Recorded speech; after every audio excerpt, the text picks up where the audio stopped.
اگر آپ صرف قرآن کو مانیں گے، مجھے آپ بتاؤ کہ نماز کا طریقہ آپ کو کہاں سے ملے گا؟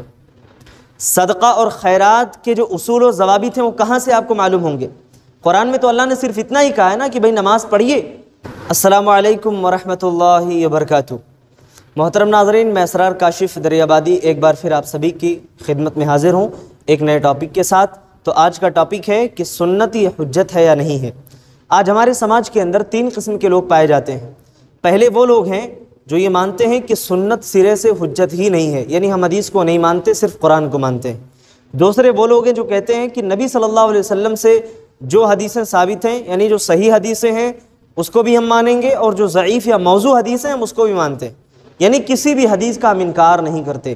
تیسرے وہ لوگ ہیں جو یہ کہتے ہیں کہ نہیں، جو اللہ کے نبی صلی اللہ علیہ وسلم سے صحیح حدیثیں ثابت ہیں ہم صرف اسی پر عمل کریں گے، جو ضعیف اور موضوع روایتیں ہیں کسی اور نے گڑھ کر کے بیان کیا ہے، کسی اور نے ہمارے نبی صلی اللہ علیہ وسلم کی طرف نسبت کر دی ہے، ہم ان حدیثوں پر عمل نہیں کرتے۔ ان تینوں میں سے کن لوگوں کا نظریہ قرآن و حدیث کے مطابق ہے؟ ان تینوں میں سے کون لوگ برحق ہیں؟ آپ کمنٹ کر کے ضرور بتائیں۔ چلیے میں بھی بتا دیتا ہوں کہ ان تینوں میں سے وہ لوگ برحق ہیں جو یہ کہتے ہیں کہ نبی صلی اللہ علیہ وسلم سے جو حدیث ثابت ہے ہم صرف اسی کو مانیں گے، باقی جو آپ سے حدیثیں ثابت نہیں ہیں ہم اس پر عمل نہیں کرتے۔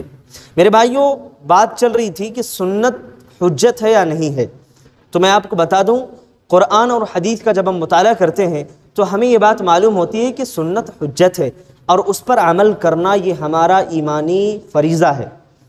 اس پر عمل کیے بغیر ہمارا ایمان ہو ہی نہیں سکتا، ہمارے ایمان کا کوئی تصور ہی نہیں ہے۔ آئیے کچھ دلیلیں میں آپ کے سامنے پیش کر دیتا ہوں۔ سب سے پہلی دلیل ہے قرآن مجید کی آیت کریمہ، جس میں اللہ تعالیٰ نے فرمایا وَأَنزَلْنَا إِلَيْكَ الذِّكْرَ لِتُبَيِّنَ لِلنَّاسِ مَا نُزِّلَ إِلَيْهِمْ۔ اے نبی، ہم نے آپ پر جو ذکر نازل فرمایا ہے آپ لوگوں کے لیے واضح کر دیں، لوگوں کے لیے واضح کر دیں، اس کی وضاحت فرما دیں جو ان کی طرف نازل کیا گیا ہے۔ اسی طرح اللہ نے ایک اور جگہ فرمایا مَن يُطِعِ الرَّسُولَ فَقَدْ أَطَاعَ اللَّهَ، جس نے رسول کی اطاعت کی اس نے گویا اللہ کی اطاعت کی۔ اسی طرح ایک اور جگہ فرمایا کہ وَمَا يَنطِقُ عَنِ الْهَوَىٰ إِنْ هُوَ إِلَّا وَحْيٌ يُوحَىٰ، نبی اپنی طرف سے کوئی بات نہیں کہتے ہیں، نبی بس وہی کہتے ہیں جو اللہ کی طرف سے وحی کی جاتی ہے، جو آپ صلی اللہ علیہ وسلم کی طرف نازل کیا جاتا ہے۔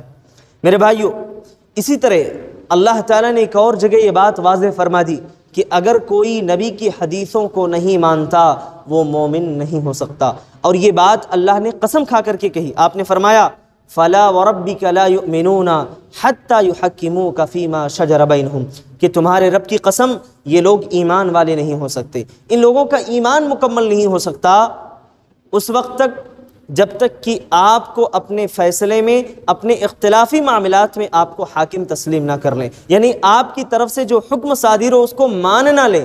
ظاہر ہے کہ آپ صلی اللہ علیہ وسلم کی حدیث ہی ہوگی جو آپ کی زبان مبارک سے ادا ہوگی۔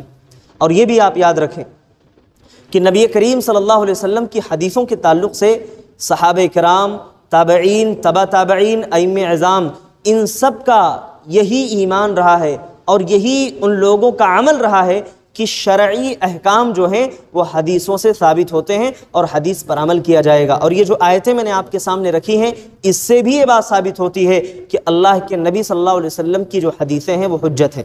منکرین حدیث سے، منکرین سنت سے میں ایک سوال کرنا چاہتا ہوں، وہ بڑی سنجیدگی کے ساتھ میرے سوال کو سنیں۔ اگر آپ صرف قرآن کو مانیں گے، مجھے آپ بتاؤ کہ نماز کا طریقہ آپ کو کہاں سے ملے گا؟ صدقہ اور خیرات کے جو اصول و ضوابط ہیں وہ کہاں سے آپ کو معلوم ہوں گے؟ قرآن میں تو اللہ نے صرف اتنا ہی کہا ہے نا کہ بھئی نماز پڑھیے، نماز کا طریقہ تو اللہ نے قرآن میں نہیں بیان کیا۔ قرآن کے جو احکام ہیں مجمل ہیں، اس کے مفصل احکام اللہ کے نبی صلی اللہ علیہ وسلم نے بیان کیے ہیں، تو لہٰذا اس سے پتہ چلا کہ بہت ساری شرعی عبادتیں، نماز میں پڑھی جانے والی دعائیں ہیں، روزہ کب سے کب تک رکھنا ہے نا، اسی طریقے سے اور دیگر عبادتیں ہیں، کیسے اس کو انجام دینا ہے، ہم حدیثوں کے بغیر اس کو سمجھ ہی نہیں سکتے ہیں۔ لہٰذا منکرین حدیث کو چاہیے کہ وہ اپنی اصلاح کریں، سنت پر آئیں اور نبی کریم صلی اللہ علیہ وسلم کی حدیثوں پر عمل کر کے زندگی گزاریں، اسی میں ان کے لیے دنیا اور آخرت کی بھلائی ہے۔ امید کرتا ہوں کہ انشاءاللہ یہ مسئلہ آپ کے سمجھ میں آ گیا ہوگا۔ اگر کوئی اعتراض ہے جو سمجھ میں نہیں آیا آپ پوچھ سکتے ہیں، انشاءاللہ اس کا مفصل جواب قرآن و حدیث کی روشنی میں دیا جائے گا۔ تب تک کے لیے السلام علیکم ورحمۃ اللہ وبرکاتہ۔